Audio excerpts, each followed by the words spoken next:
हर इंसान गैस निकालता है। तीन तरीके की होती है। सिद्धू जी, 3 नहीं बल्कि ये 8 प्रकार की होती हैं। इसे वेटपात कहते हैं। तूने वैसे ये गैस की पीएचडी की हुई है पूरी। एक टीचर ने बच्चे से बोला, एक पंथ दो काज मुहावरे को वाक्य में प्रयोग करो। एक बच्चा बोला, मुंशीदास मूतन गए, मूतन लग गई पाद, पादत पादत हग दियो, एक पंथ दुई काज। पाद से याद आया दोस्तों, हर इंसान गैस निकालता है, महिला हो या पुरुष। कोई छुपा लेता है तो कोई बता देता है। 4 आदमी कहीं बैठे हों, बीच में किसी की गैस निकल जाए तो वो मान लेगा कि नहीं, मैंने ही काम खराब किया है। वहीं अगर 4 महिलाएं बैठी हों, गलती से किसी की गैस निकल जाए, मैं कसम से बता रहा हूं, वो कभी नहीं मानेंगी कि मैंने ही काम खराब किया है। 6वीं या 7वीं में पढ़ता था, किसी लड़के की गैस निकल जाती थी, वो गर्व के साथ स्वीकार कर लेता था कि नहीं, मैंने ही किया है। ये बात लड़कों की मुझे बहुत अच्छी लगती है, लड़कियां कभी नहीं मानेंगी। अच्छा, स्कूल से याद आया, स्कूल में मेरा एक दोस्त था, वो एक बार में गैस नहीं निकालता था बल्कि किस्तों में निकालता था।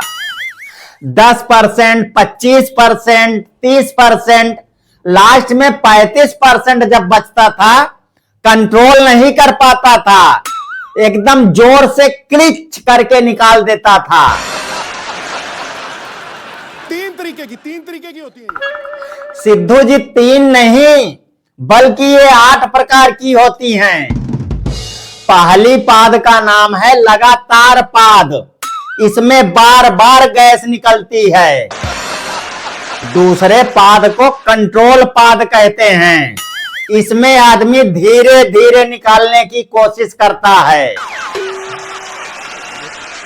तीसरे का नाम है अचानक पाद, बिना किसी वार्निंग के बाहर निकल जाती है।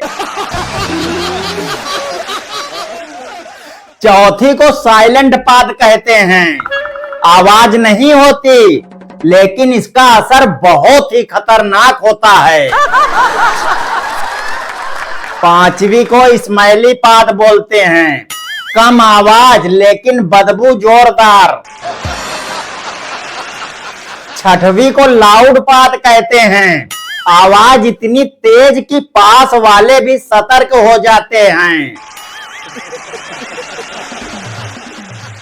7वीं को ड्राई पाद कहते हैं, इसमें सिर्फ गैस निकलती है, कोई नमी नहीं, एकदम सूखी। 8वीं सबसे ज्यादा खतरनाक और असरदार होती है, इसमें अपना ही नुकसान हो जाता है। इसे वेटपात कहते हैं, इसमें रिस्क बहुत ज्यादा होता है, क्योंकि कभी कभी पाद के साथ लिक्विड भी बाहर आ जाता है। तूने वैसे ये गैस की पीएचडी की हुई है पूरी। पीएचडी? अरे कोई पीएचडी वचडी नहीं, बस आप लोगों के साथ उठते बैठते अनुभव हो गया है। अच्छा, बचपन में जब हम छोटे थे, स्कूल में किसी की गैस निकल जाती थी, जब कोई नहीं मानता था कि मैंने ही खराब काम किया है, तो हम लोग आधा पादा करते थे।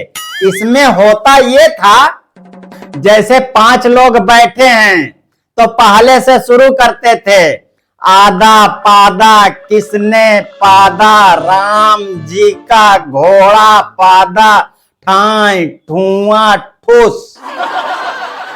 ठुस बोलते ही जिसके ऊपर ये अंगुली रुकती थी, वही बलि का बकरा बनता था।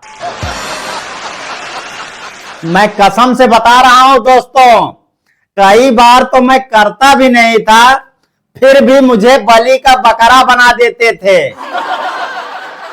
अच्छा, हमारे क्लास में एक लड़की थी चंपा, उसके ऊपर कभी हाथ रुक जाता था, वो तब भी नहीं मानती थी, बोल देती थी भूतों ने पादा होगा। छुट्टी होने के बाद मैं सारी रास्ता सोचते रहता था कि भूत भी गैस निकालते हैं।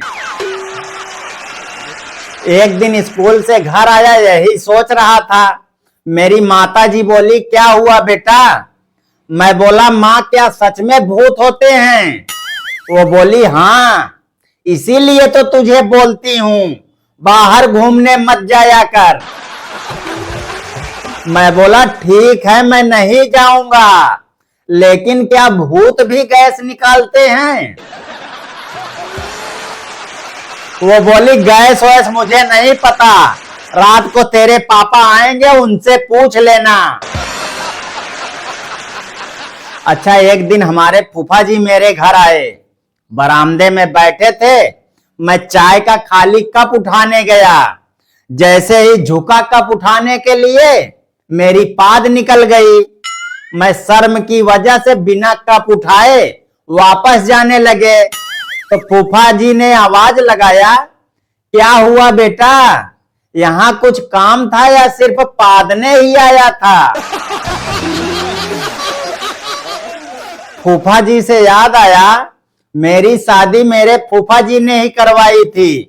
मैं जब भी ससुराल जाता हूँ, ससुराल वाले सब कुछ पूछ लेते हैं, लेकिन ये कभी नहीं पूछते कि बेटा तुम मेरी बेटी के साथ खुश तो हो ना? एक बार मेरे ससुर जी मुझे एक होटल में लिवा कर गए खाना खिलाने। होटल की पूरी सीट फुल थी, सब सीटों पर कपल बैठे थे, कहीं भी जगह नहीं थी। फिर मेरे ससुर जी ने जेब से मोबाइल निकालकर बोला हेलो दोस्त, तुम्हारी बीबी यहाँ होटल में किसी और के साथ बैठी हुई है। मैं कसम से बता रहा हूँ दोस्तों, इतना बोलते ही पूरा होटल खाली हो गया। दोस्तों, बीवियों के भी अजीब अजीब नखरे होते हैं, कुछ बोलो तो मुंह फुला लेती हैं, वहीं कुछ करो तो पेट फुला लेती हैं। बहुत सारे लड़के लड़की बोलते हैं प्यार करने के बाद मुझे धोखा मिला है। मैं उनसे कुछ कहना चाहता हूँ, भाई प्यार करोगे तो धोखा ही मिलेगा ना, तनख्वाह थोड़ी नहीं मिलेगी। दोस्तों, दहेज किसे कहते हैं जानते हो? जब एक लड़का किसी लड़की को जीवन भर झेलने को तैयार हो जाता है, उसके लिए दी गई प्रोत्साहन राशि को दहेज कहते हैं।